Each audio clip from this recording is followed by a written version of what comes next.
پاک رہے۔ نستعینہ ونستغفرہ ونعوذ باللہ من شرور انفسنا ومن سیئات اعمالنا من يهده الله فلا مضل له ومن يضلل فلا هادي له واشهد ان لا اله الا الله وحده لا شريك له واشهد ان محمدا عبده ورسوله اما بعد فان خير الحديث كتاب الله وخير الهدي هدي محمد صلى الله عليه وسلم وشر الأمور محدثاتها وكل محدثة بدعة وكل بدعة ضلالة وكل ضلالة في النار.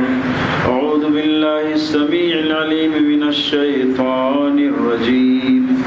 بسم الله الرحمن الرحيم. قاف والقرآن المجيد بل عجبوا أن جاءهم منذر منهم فقال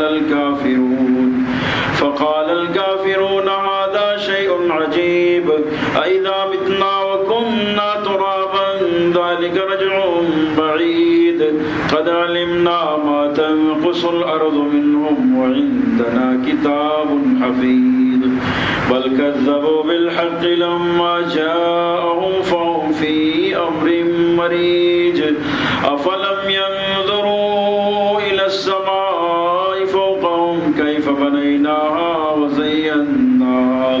وزيناها وما لها من فروج والأرض مددناها وألقينا فيها رواسي وأنبتنا فيها من كل زوج بهيج تبصرة وذكرى لكل عبد منيب ونزلنا من السماء ماء مباركا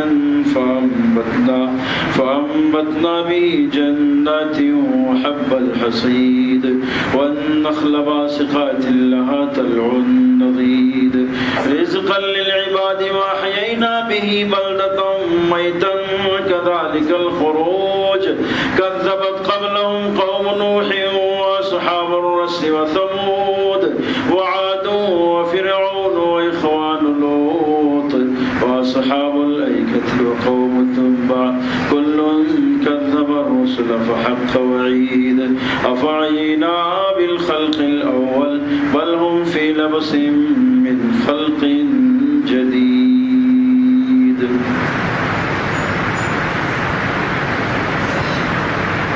بسم الله الرحمن الرحيم. ولنبلونكم بشيء من الخوف والجوع ونقص من الأموال والأنفس والثمرات وبشر الصابرين الذين إذا أصابتهم مصيبة قالوا إنا لله وإنا إليه راجعون. معزز سامعین و سامعات و حاضرین جمعہ، تمام تعریف ہر قسم کی بڑائی و بزرگی، عظمت و کبریائی صرف اللہ وحدہ لا شریک کے لیے لائق و سزاوار ہے. بے شمار درود و سلام نازل ہو اس کے تمام انبیاء و رسول پر، بالخصوص اس کے آخری رسول محمد رسول اللہ صلی اللہ علیہ وسلم پر. معزز سامعین، میں انشاءاللہ آج آپ کے سامنے موت سے متعلق کچھ باتیں عرض کروں گا. گزارش ہے کہ آپ ہمہ گوش ہو کر سنیں اور اسے اپنی زندگی میں نافذ کرنے کی ہر ممکن کوشش کریں. معزز سامعین، مصیبت اور پریشانی یہ زندگی میں انسان کے لیے لازم ہے. اگر کوئی یہ سوچتا ہے کہ ہم اس طرح سے خوش و خرم زندگی گزاریں کہ ہماری زندگی میں مصیبت اپنی شکل دکھا کر نہ جائے، یا یہ کہ مصیبت کچھ آئے ہی نہ، تو یہ ناممکن ہے۔ دنیا کے اندر جتنے بھی لوگ آئے سب نے مصیبتیں دیکھی، اور ہر کسی کو مصیبت دیکھنا ہے۔ کوئی چھوٹی مصیبت دیکھا، کوئی بڑی مصیبت، لیکن مصیبت دیکھا ہے۔ اور ایک ایسی مصیبت ہے جو سب کے لیے عام ہے، اس مصیبت سے سامنا ہر کسی کو کرنا ہے، ہر کسی کو اسے مقابلہ کرنا ہے۔ اس کی زندگی میں وہ مصیبت آئے گی ہی آئے گی۔ زندگی کے اور عوارض لائق ہو نہ ہو یہ ممکن ہے، لیکن وہ ایک ایسی مصیبت ہے جو انسان کی زندگی کا خاصہ ہے۔ جی رہا ہے تو مرے گا بھی، ہے نا؟ تو موت یہ لازم ہے، ہر کسی کے لیے ہے۔ جس کو زندگی ملی ہے اس کو موت بھی ملے گی، چونکہ یہ دنیا جو ہے باقی نہیں ہے، باقی صرف اللہ کی ذات ہے، باقی کوئی باقی نہیں ہے۔ اس لیے اس دنیا پر رہنے بسنے والے لوگ بھی باقی نہیں رہیں گے، سب ختم ہوں گے، سب کو موت آئے گی۔ یہ ایک ایسی حقیقت ہے کہ انسان اس کا انکار نہیں کر سکتا۔ بھلے ہی ایک انسان اللہ کے وجود کا انکار کرے، اللہ تعالیٰ کی قدرت کو دیکھے پھر بھی اس کو تسلیم نہ کرے، اور یہ کہہ کر پیچھے ہٹ جائے کہ یہ فطرت ہے اور فطرت کی تعریف نہ کر سکے، یہ کہہ کر پیچھے ہٹ جائے یہ قدرتی بات ہے لیکن قدرت کی تعریف نہ کر سکے، اور اللہ کا انکار کرے لیکن موت کا انکار نہیں کر سکتا ہے۔ چاہے کوئی عالم ہو، فاضل ہو، جاہل ہو، کسی بھی مسلک کا ماننے والا ہو، کسی بھی مذہب کا پیروکار ہو، لیکن وہ موت کا انکار نہیں کر سکتا ہے۔ یہ ایک ایسی اٹل حقیقت ہے کہ جس کا انکار ناممکن ہے۔ اللہ نے فرمایا کل من علیہا فان ویبقى وجہ ربک ذو الجلال والاکرام، ہر چیز جو اس زمین پر ہے سب فنا ہونے والی ہے، ہر چیز جو اس زمین پر ہے سب فنا ہونے والی ہے، باقی کوئی چیز نہیں رہے گی۔ یعنی کہ قیامت آئے گی، موت کا آپ کو یقین کرنا ہی کرنا ہے، آپ کو ماننا ہی ماننا ہے۔ صرف اللہ کی ذات باقی رہے گی۔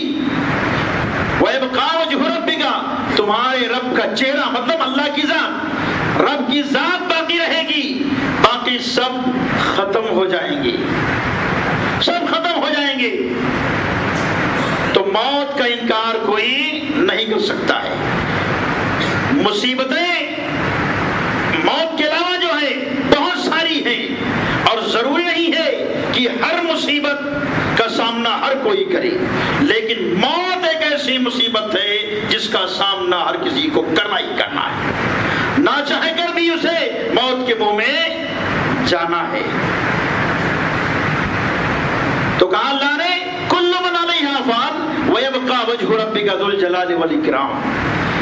یہ سورہ رحمان کی دو آیتیں ہیں جس میں موت کی حقیقت کو اللہ نے بیان کیا کہ موت آنا یقینی ہے، اور فرمایا سورہ ہجر کے اندر وَاعْبُدْ رَبَّكَ حَتَّى يَأْتِيَكَ الْيَقِينُ، اپنے رب کی عبادت کرو جب تک کہ موت نہ آ جائے۔ یقین سے مراد موت ہی ہے یہاں پر، یعنی مرتے دم تک اللہ کی عبادت کرو، مرتے دم تک اللہ کی عبادت کرو۔ عبادت سے کسی کو چھوٹ نہیں ملی ہے سوائے تین اشخاص کے۔ وہ تین کون ہے؟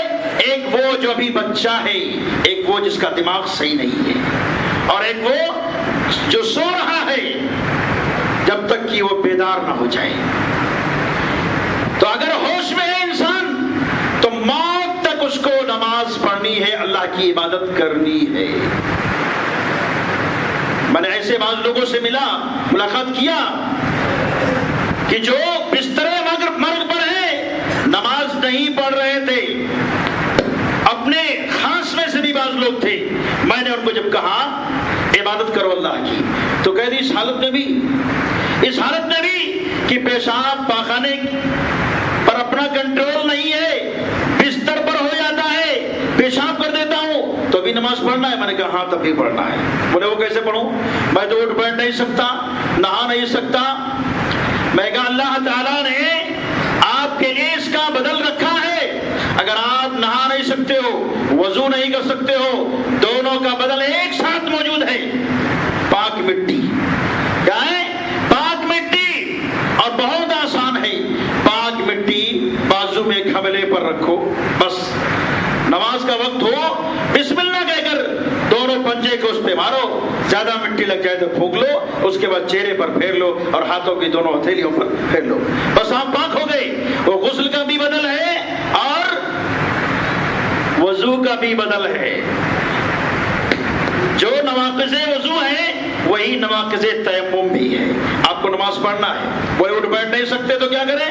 میں کہا کھڑے نہیں ہو سکتے بیٹھ کر پڑھو، بیٹھ کر نہیں پڑھ سکتے لیٹ کر پڑھو، اشاروں میں پڑھو، صرف یہ دل میں تصور کرو، یہ سوچو کہ میں نماز پڑھ رہا ہوں، بس اتنا سوچ لو، اور سوچ کر کے اس طرح سے اپنے آپ کو کبھی قیام میں رکھو، کبھی رکوع میں رکھو تو کبھی سجدے میں رکھو، اور وہ دعائیں پڑھو۔ زبان تو ہل رہی ہے نا، زبان ہلا لیتے ہو نا، بول رہے ہو، بات کر رہے ہو، تو تیمم کر کے اللہ کی عبادت بھی کر سکتے ہو۔ تو یہ نماز بہت ہی ضروری ہے۔ عبادت موت تک ہے، جب تک ہوش ہے آپ کو، جب تک آپ پر جان کنی کا وقت نہیں آیا ہے اور آپ ہوش میں ہو تو آپ کو نماز پڑھنی ہے، عبادت کرنی ہے۔ وَاعْبُدْ رَبَّكَ حَتَّىٰ يَأْتِيَكَ الْيَقِينُ، موت آنے تک عبادت کرو، اپنے رب کی موت آنے تک عبادت کرو، یہ اللہ کا حکم ہے، فرمان ہے اس کا۔ اگر نہیں کرو گے تو کیا ہوگا؟ پچھتاوا ہوگا، جس کا ذکر اللہ رب العزت نے قرآن مجید کے سورہ مدثر میں کیا ہے۔ جنتی جہنمیوں سے جب پوچھیں گے جہنم میں کیوں ہو، تو ایک جہاں تو بہت مشہور ہے کہ وہ کہیں گے ہم نماز نہیں پڑھتے تھے، ہم نماز نہیں پڑھتے تھے، مسکینوں کو کھانا نہیں کھلاتے تھے، کھیل تفریح میں لگے رہتے تھے، وَكُنَّا نُكَذِّبُ بِيَوْمِ الدِّينِ، ہم قیامت کو جھٹلاتے بھی تھے، حتی اتانا الیقین، یہاں تک کہ موت آ گئی، موت آ گئی۔ اب چاہے اس کو آپ موت کہہ لیں یا قیامت کہہ لیں، جس پر قیامت آئے گی اس کے لیے قیامت ہے، اور جس کی موت آ گئی اس کے لیے وہی قیامت ہے۔ اس کا معاملہ تو وہیں سے شروع ہو گیا نا۔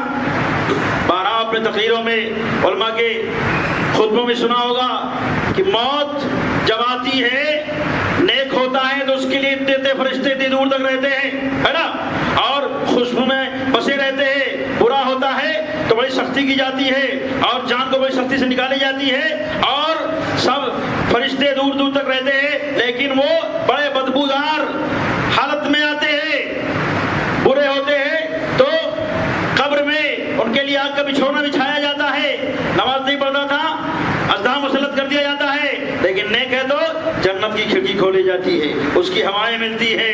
پتہ یہ چلا کہ موت جس کی جہاں پر آ جاتی ہے بس وہیں سے اس کا معاملہ شروع ہو جاتا ہے، اس کے لیے وہی قیامت ہے۔ تو جو بندہ موت تک نماز نہیں پڑھتا، چھوڑ کے بیٹھتا ہے، تو اس کا معاملہ کیا ہوگا؟ قیامت کے روز بھی وہ ہائے وائے کرے گا، اور وہ جہنم میں جا کر کے بھی یہی کہے گا، ارے ہم تو نماز نہیں پڑھتے تھے، مسکینوں کو نہیں کھلاتے تھے، کھیل کود میں لگے تھے، قیامت کو جھٹلاتے تھے، یہاں تک کہ موت آ گئی، یعنی موت تک ہماری یہ حرکتیں جاری تھی۔ موت یقینی ہے نا، بات سمجھ میں آ رہی نا کہ موت یقینی ہے۔ جس موت کو وہ کہتا تھا کہ بس زمانے کے چل پھر ہے یہ، اور وہاں پر وہ اس یقین کے ساتھ کہے گا کہ ہم تو موت تک یہ کام کرتے رہے۔ موت یقینی ہے، اس کا انکار نہیں کیا جا سکتا ہے۔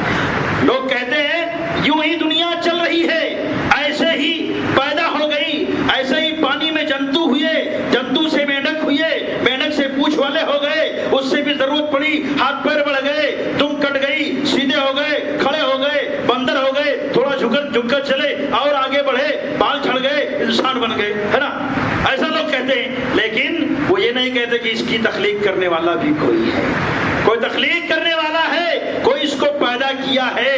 وہ منع کرتے ہیں، یہ کہتے کیا ہے؟ ہم آزاد ہیں، ہم کسی کے ماتحت نہیں ہیں۔ اللہ نے ان کو ڈانٹا ہے سورہ واقعہ کے اندر، کیا فرمایا؟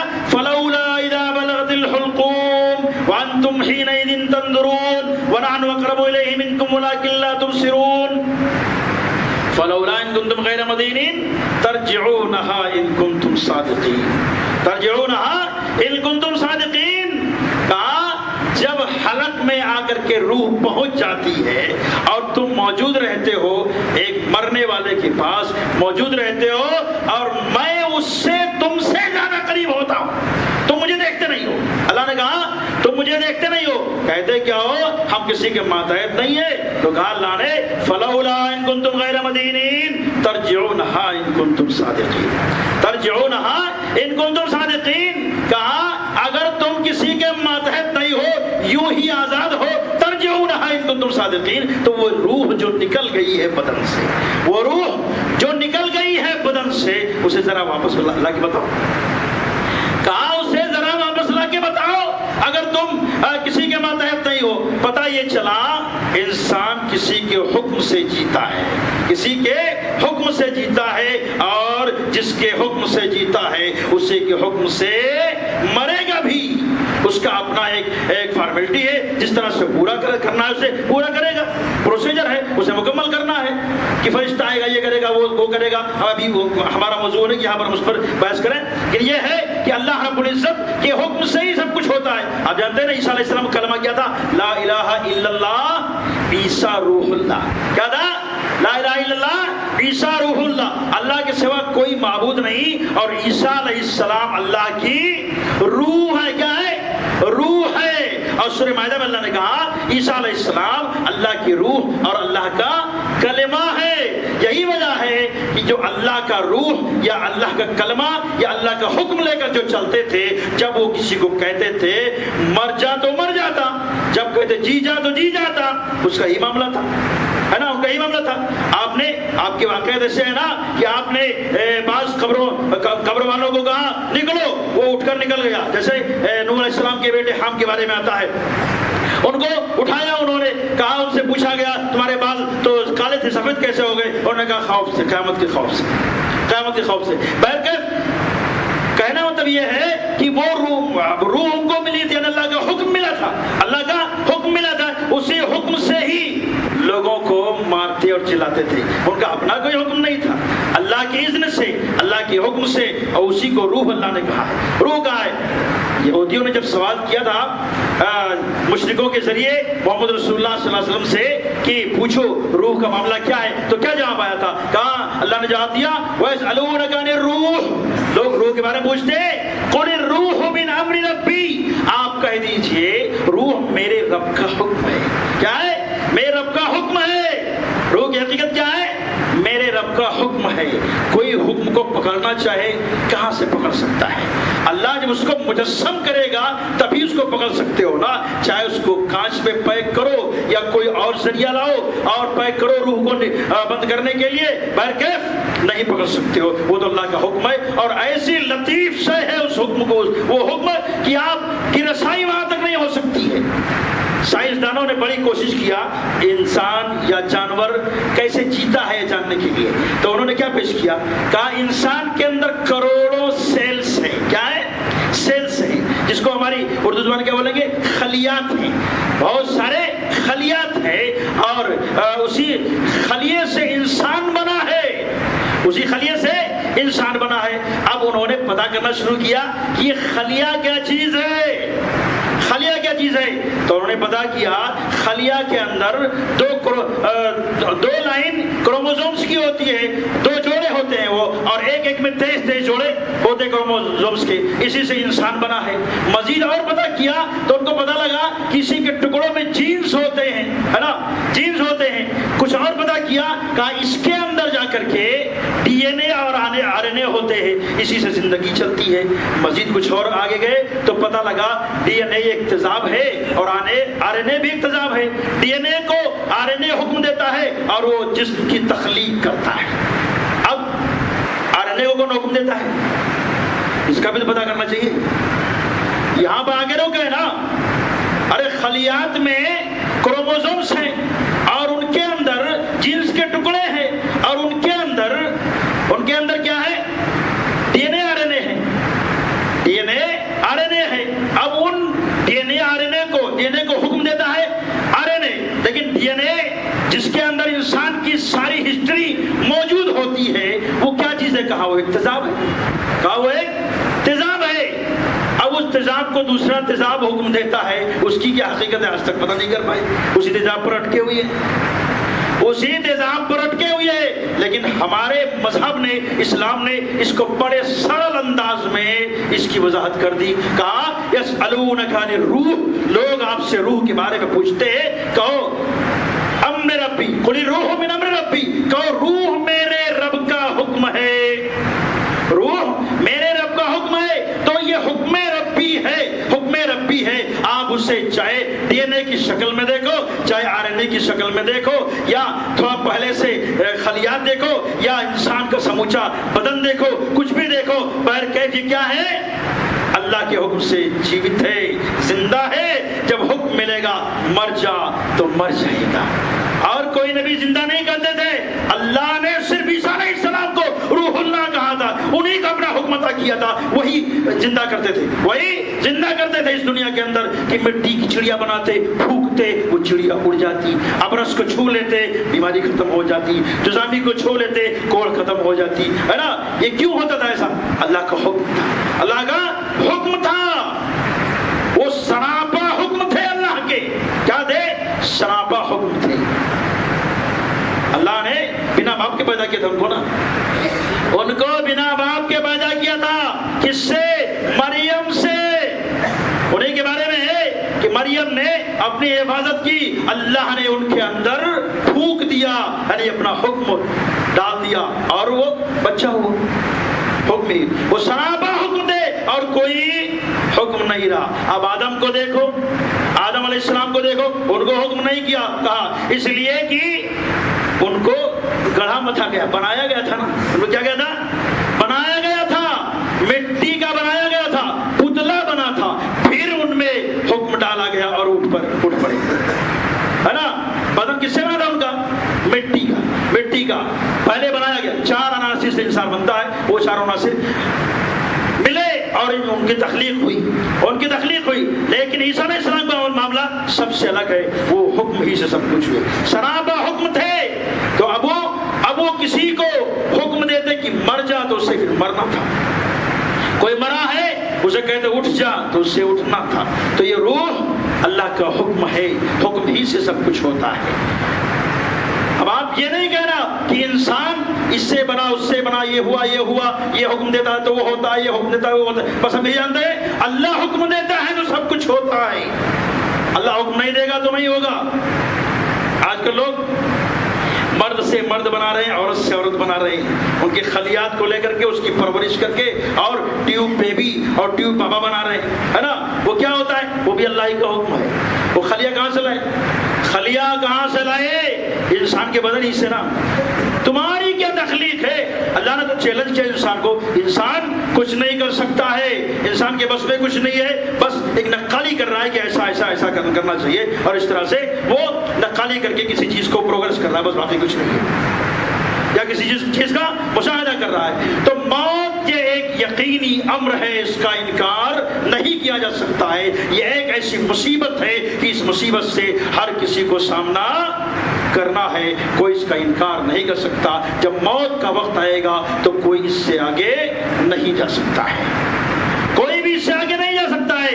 اور فرمایا اللہ تعالیٰ نے سورہ منافقون کے اندر لا یؤخر اللہ نفسا اذا جاء اجلها واللہ خبیر بما تعملون. اللہ تعالیٰ مہلت بالکل نہیں دے گا کسی کو، تھوڑی سی بھی مہلت نہیں دے گا. جب اس کا وقت متعین آ جائے گا اس کو مرنا ہے. ایک لمحے کی بھی مہلت نہیں ہے. میں بھی آپ کو بتایا تھوڑی تفصیل. جو دنیا والے پریشان ہیں زندگی کے بارے میں، اور انہوں نے لاسٹ میں یہ کہہ دیا کہ موت نام ہے اسی کڑی کے ٹوٹ جانے کا. جو خلیوں کے اندر کروموزوم سی کڑیاں ہوتی ہیں ان میں جو جینز ہوتے ہیں وہ جینز کے اندر جو ڈی این اے کی کڑیاں ہوتی ہیں یا یوں کہہ لیجیے تو جو تیزاب ہوتے ہیں جب وہ اپنا کام بند کر دیتے ہیں تو انسان کی موت آ جاتی ہے۔ اب وہ کوشش میں لگے ہیں کہ ان کو پڑھا جائے کیا کیا کیفیت ہوتی ہے D N A R N A کی، تاکہ موت پر بھی ہم کنٹرول حاصل کریں، لیکن مجھے امید ہے کہ کبھی نہیں کر سکیں گے، کبھی نہیں کر سکیں گے، اس لیے کہ اللہ کا یہ نظام ہے، اس نظام کو کہاں تک چیلنج کرو گے؟ ابھی تک تم یہی دیکھ سکے ہو کہ انتظام ہے، لیکن اس کی حقیقت کو نہیں پا سکے ہو کہ ایک تیزاب دوسرے تیزاب کو حکم کیسے دے رہا ہے اور کیسے یہ زندگی بنی ہوئی ہے۔ ایک ایسی حقیقت ہے جس کا انکار کوئی نہیں کر سکتا ہے۔ اچھا، موت کے ہی متعلقات میں سے یہ بھی ہے کہ جس کسی کے ساتھ ایسا معاملہ ہو اسے چاہیے کہ وہ غم کا اظہار بھی کر سکتا ہے اور غم کو چھپا بھی سکتا ہے۔ دونوں کی مثالیں موجود ہیں، دونوں کی مثالیں موجود ہیں۔ ہمارے نبی محمد رسول اللہ صلی اللہ علیہ وسلم سے اس کی مثالیں موجود ہیں۔ غم کا اظہار کچھ اس حد تک نہ ہو کہ وہ جرم بن جائے، غم کا اظہار ایسا نہ ہو کہ وہ جرم بن جائے اور آپ گرفت میں آ جاؤ، اور اسی طرح سے آپ غم کو دباؤ بھی نہ اس طرح سے کہ آپ خوش لگو کہ اس کے یہاں دکھ آیا ہے پھر بھی یہ خوش ہے۔ دونوں سے رکنے کی بات کہی گئی ہے، انسان کو دونوں سے رکنا چاہیے، بلکہ اعتدال کا راستہ اختیار کرنا چاہیے۔ غم جس کو پہنچے وہ غم کا اظہار کر سکتا ہے، جیسے ہمارے نبی محمد رسول اللہ صلی اللہ علیہ وسلم ابو سیف لوہار کے یہاں گئے اپنے بیٹے ابراہیم رضی اللہ تعالیٰ عنہ کو دیکھنے کے لیے، جو موت کی طرف ہی جا رہے تھے، ایک دم جان کنی کا وقت تھا۔ آپ نے دیکھا ان کی تکلیف کو، اپنے بیٹے کی تکلیف کو، تو گود میں اٹھایا آپ نے اور رونے لگے۔ آپ صلی اللہ علیہ وسلم آپ کی آنکھوں سے آنسو بہنے لگے۔ صحابہ کرام نے کہا، خاص طور سے عبد الرحمن بن عوف رضی اللہ عنہ نے کہا اے نبی کریم صلی اللہ علیہ وسلم، آپ لوگوں کو روکتے ہیں رونا مت اور آپ رو رہے ہیں۔ تو انہوں نے کہا عبد الرحمن ایسی بات نہیں ہے، بلکہ آنکھیں بہ پڑتی ہیں، یعنی آنسو جاری ہو جاتے ہیں۔ ان العین تدمع، غم سے کیا ہوتا ہے؟ آنکھیں بہ پڑتی ہیں۔ والقلب یحزن، اور دل غمگین ہو جاتا ہے۔ جس کی آنکھیں نہ بہیں، یعنی کہ آنسو جاری نہ ہو، غم سے دل رنجیدہ نہ ہو، وہ کیسا دل رکھتا ہے، کیسا انسان ہے، بے رحم ہے وہ انسان۔ تو کہا آنکھیں آنسو بہتی ہیں اور اسی طرح سے دل غمگین ہوتا ہے۔ ولا نقول الا ما يرضى الا ربنا، کہا اور ہم ایسی ہی بات کہتے ہیں جو باتیں ہمارے رب کو راضی کریں، جو باتیں ہمارے رب کو راضی کریں۔ ہوتا کیا تھا زمانہ جاہلیت میں کہ لوگ جب مر جاتے تو ان کے یہاں ماتم کرنے کے لیے لوگ کرائے پر بلائے جاتے تھے، اور آج بھی بعض دیشوں میں ایسا ہے کہ لاش کو بہت سنبھال کے رکھا جاتا ہے اور کئی مہینے تک ان کو دفن نہیں کرتے۔ جب بہت سارے لوگوں کو اکٹھا کر لیتے ہیں اور باجا گاجا کرنے والوں کو اور چلانے والوں کو، تو پھر اس کی لاش کو لے کر کے نکلتے ہیں۔ بعض افریقی دیشوں میں بھی ایسا ہے۔ تو اسی طرح سے اس حد تک تو نہیں تھا وہاں پر، لیکن وہاں پر ایسا تھا کہ ان کی خوبیاں بیان کر کر کے لوگ روتے تھے، اور یہ چیز ہمارے ہندوستان میں بھی ہے۔ جب کوئی مر جاتا ہے تو ان کی بیٹیاں، ان کی بیویاں، ان کی مائیں، ان کی خاندان کی عورتیں سب ہائے وائے کر کے خوب روتی ہیں، خوب چلاتی ہیں اور ان کے خوب بخان کرتی ہیں، اور ان کے معاملات کو کہ کیسے کیا کرتے تھے، کیسے کھیت میں جاتے تھے، کیسے دکان میں جاتے تھے، کس طرح سے گزرتے تھے، سب بیان کر کر کے روتی ہیں۔ تو ان سب چیزوں سے ہمارے رسول محمد رسول اللہ صلی اللہ علیہ وسلم نے منع کیا، کہا دل غمگین ہوتا ہے، آنکھیں آنسو بہاتی ہیں، لیکن ہم وہ بات کہتے ہیں جس سے ہمارا رب راضی ہوتا ہے۔ کہا اے ابراہیم، ہمارا دل غمگین ہے تمہاری مفارقت سے، تمہارے جانے سے، تمہارے چھوٹنے سے ہمارا دل غمگین ہے، اس لیے آنکھوں سے آنسو بہ رہے ہیں۔ دلیل مل گئی نا کہ غم کا اظہار کیا جا سکتا ہے، اور ایسے ہی آپ صلی اللہ علیہ وسلم ایک مرتبہ کو دیکھنے گئے، آپ بہت بیمار تھے، تو سعد بن عبادہ رضی اللہ عنہ کی تکلیف کو دیکھ کر آپ صلی اللہ علیہ وسلم رونے لگے، آپ کے آنکھوں سے آنسو جاری ہو گئے۔ وہاں پر بھی وہی بات ہوئی کہ صحابہ کرام نے پوچھا آپ رو رہے ہیں، تو آپ صلی اللہ علیہ وسلم نے کیا کہا کہ آپ کا فرمایا آپ نے کہ اللہ تعالیٰ آنکھوں کے آنسو جاری ہونے سے عذاب نہیں دے گا۔ کہا اللہ تعالیٰ، سن لو، خبردار سن لو آپ لوگ کہ اللہ تعالیٰ آنکھوں سے آنسو جاری ہونے پر عذاب نہیں دے گا اور نہ ہی دل کے غمگین ہونے پر عذاب دے گا۔ اور عذاب کس پر دے گا؟ کہا ولیکن یعذب بہذا، لیکن عذاب کس پہ دے گا؟ زبان کی طرف اشارہ کیا، واشارہ الی لسانہ او یرحم، آپ نے فرمایا کہ اللہ تعالیٰ عذاب اس زبان کی وجہ سے دے گا اور اسی وجہ سے رحم بھی کرے گا۔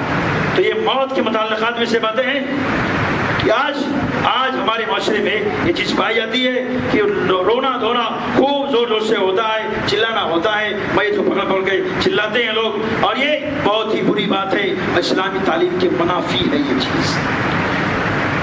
مشرکین عرب کیا کرتے تھے کہ ان کے یہاں کی عورتیں بال کھول کر سر پٹک پٹک کے چلایا کرتی تھی، سینہ کو بھی کیا کرتی تھی، کپڑے بھی پھاڑا کرتی تھی۔ اسی چیز کا ذکر آپ صلی اللہ علیہ وسلم نے اس حدیث میں کیا ہے، کہا کہ لیس منا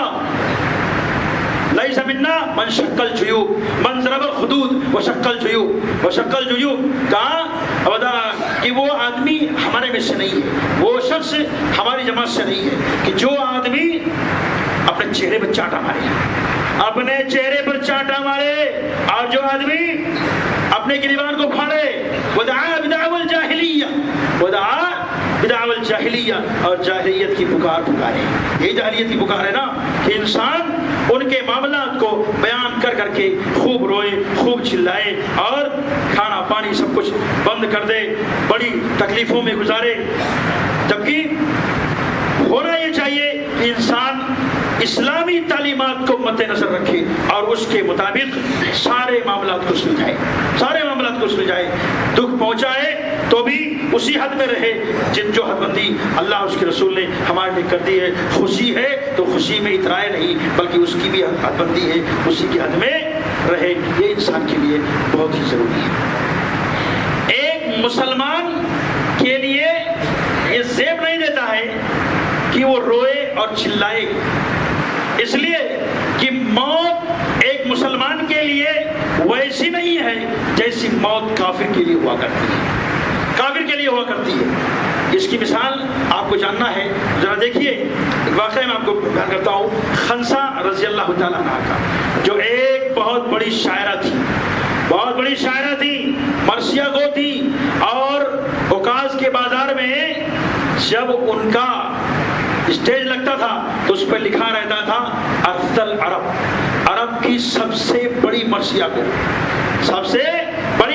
گو۔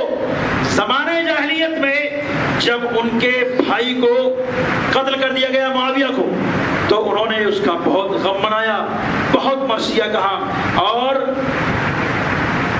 جب دوسرے بھائی کو بھی لوگوں نے انتقاماً قتل کر دیا جن کا نام سخت تھا، تو انہوں نے اور زیادہ اپنے غم کا اظہار کیا اور خوب مرثیہ کہا، یہاں تک کہ ان کا نام ہی پڑ گیا کہ عرب کی سب سے بڑی یہ مرثیہ گو ہے۔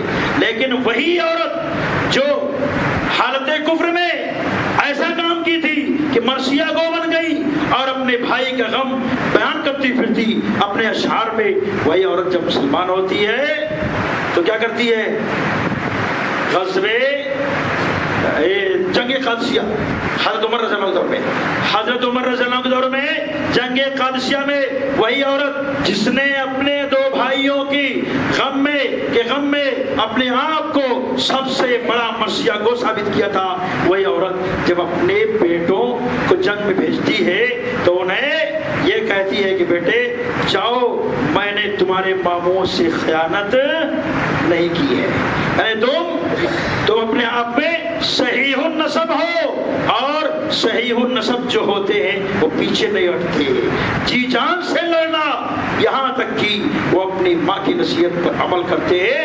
چاروں بیٹے، اسلامی دور کا واقعہ ہے، چاروں بیٹے جنگ کرتے ہیں اور چاروں شہید ہو جاتے ہیں، تو نے کیا کہا؟ وہ مرثیہ کہنے والی عورت اب کیا کہہ رہی ہے؟ الحمدللہ الذی شرفنی بقتلہم، الحمدللہ الذی شرفنی بقتلہم، تمام تعریف اس اللہ کے لیے ہے جس نے مجھے ان کے قتل سے، ان کی شہادت سے یہ شرف نوازا ہے، یہ شرف دیا ہے، یعنی کہ ہم کو لوگوں میں نمایاں کیا ہے اور ہمارا سر اونچا کیا، عزت دیا اللہ رب العزت نے ان کے قتل سے۔ آج مسلمان کیا اسی سوچ کا ہے کہ اسلام کی خاطر کوئی مارا جائے تو اس کے ماں باپ نہ روئے؟ آج وہ چیز کا ہے، وہ چیز نہیں پائی جا رہی ہے۔ یہی وجہ ہے کہ ہم موت کو بڑی بڑی مشکل سمجھتے ہیں اور ایک بہت بڑا بوجھ سمجھتے ہیں۔ انہوں نے کہا اللہ کی تعریف کیا اور کہا جس نے مجھے اس شرف سے نوازا ہے کہ ان کو شہادت نصیب فرمایا۔ کہا میں امید کرتی ہوں کہ اللہ تعالیٰ مقام رحمت میں ہم کو ملائے گا۔ مزید انہوں نے کہا میں امید کرتی ہوں کہ مقام رحمت ملائے گا۔ دو بھائیوں کے قتل نے ان کو مرثیہ کو بنا دیا اور 4 بیٹوں کی شہادت نے مرثیہ کو نہیں صابرہ بنا دیا، صابرہ بنا دیا۔ پتہ یہ چلا کہ جب تکلیف پہنچے تو انسان کو صبر بھی کرنا چاہیے، جیسے انہوں نے صبر کیا، جیسے یعقوب علیہ السلام نے صبر کیا۔ یعقوب علیہ السلام کے بیٹے گم ہوئے تھے نا، تو کیا کہا تھا انہوں نے یوسف علیہ السلام اور بنیامین کے گم ہونے پر؟ انما اشکو بثی وحزنی الی اللہ واعلم من اللہ ما لا تعلمون۔ مطلب یہ ہوا کہ اپنے غم کی شکایت رب سے ہی کرنا ہے، اسی سے شکایت کرتا ہوں، اور غم کا اظہار بھی درست ہے لیکن حد میں رہ کر کے، جیسے ہمارے نبی صلی اللہ علیہ وسلم ابراہیم کی شہادت پر موت پر غم کا اظہار کیے تھے، سعد بن عبادہ کے وقت موت کے وقت غم کا اظہار کیے تھے، اور اسی طرح سے 3 کمانڈروں کی شہادت پر بھی آپ نے اپنے چہرے سے یہ ظاہر کیا تھا کہ مجھے غم ہے۔ وہ کون کمانڈر تھے تینوں؟ جیسے زید بن حارثہ ایک ہی جنگ میں تینوں شہید ہوئے تھے، ایک ہی جنگ میں تینوں شہید ہوئے تھے، زید بن حارثہ رضی اللہ عنہ اور جعفر بن ابو طالب رضی اللہ عنہ اور عبداللہ بن رواحہ رضی اللہ عنہ، یہ تینوں شہید جب ہوئے آپ کو جب خبر پہنچی تو کہتے نہیں ہے غم سے بیچارے کا منہ لٹک گیا۔ تو ہمارے نبی بھی انسان ہی تھے، چہرے سے آیا ہو گئی بات کہ آپ کو غم ہے۔ پتہ یہ چلا غم کا اظہار کیا جا سکتا ہے، خالی جزا فضا واویلا نہیں کیا جا سکتا ہے اور رویا چلایا نہیں جا سکتا ہے۔ صبر کرنا چاہیے اور غم کا اظہار ہونا چاہیے، لیکن شریعت کی حد میں رہ کر کے، اور دوسروں کو چاہیے کہ لوگ ان کی تعزیت میں جائیں، ان کے یہاں جائیں اور انہیں دلاسا دیں، سمجھائیں بجھائیں کہ اللہ کی امانت تھی، اللہ کی چیزیں تھی، اللہ نے اٹھا لیا۔ یہ ہر کسی کے ساتھ ہونا ہے، جو کوئی بھی اس دنیا کے اندر آیا ہے اسے مرنا ہے۔ ہم یہی دعا کرتے ہیں کہ الہ العالمین ہم تمام مسلمانوں کو سچا مسلمان بنائے۔ اللہ تعالیٰ ہمیں اس بات کی توفیق دے کہ ہم جب تک اس دنیا کے اندر رہیں ایمان ہی پر قائم رہیں۔ اللہ تعالیٰ ہمارا خاتمہ ایمان پر کرے۔